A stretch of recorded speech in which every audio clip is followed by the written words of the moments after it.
एका नेत्याचा पिये दारात जाऊन बसला आणि ते पोलिसाचा गन काढून हिंडतोय. गन का काय म्हणतात त्याला, तर पिस्टल का काय, आपल्याला तर काय माहित नाही. आपल्याला तर काय गरज नाही पडली मला हे गनधारी घेऊन हिंडायची. तो पिस्टल काढून हिंडत होता.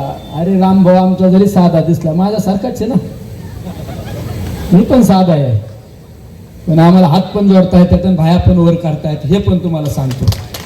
दादागिरी दहशत जर माझ्या कुठल्या उमेदवारा उदर केली ना, तर पहिला निलेश लंके बाहेर काढायला लावू नका, हे तुम्हाला सांगतो. राजकारण सहनशीलतेने करतो आम्ही, लिंतेने करतो, नम्रतेने करतो.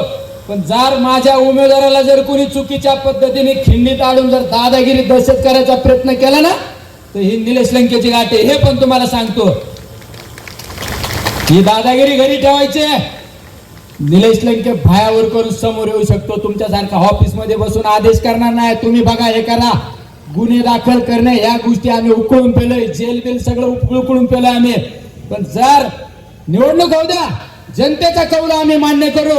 पण जर माझ्या कुठल्या उमेदवाराला कार्यकर्त्याला जर चुकीच्या पद्धतीने गुंड लोकांना जर पुढे घालून जर दहशत दादागिरी करणार असेल, तर ही माफ करणार नाही, सहन केली जाणार नाही, हे सुद्धा या ठिकाणी सांगतो. माझा एखादा उमेदवार एखाद्या दारात जातो, गुन्हेगार प्रवृत्तीच्या लोकांना मागे पाठवून सांगितलं, त्या ठिकाणी घोषणा दिली जाते, दादागिरी केली जाते. अरे दादागिरी करण्या, गुंडगिरी करण्या हे आम्हाला शिकू नका. तुम्ही व्हाईट कॉलर आहे, तुम्ही काचच्या घरात राहता, आमच्या दगड आणण्याचा प्रयत्न करू नका, हे सुद्धा या ठिकाणी तुम्हाला सांगतो.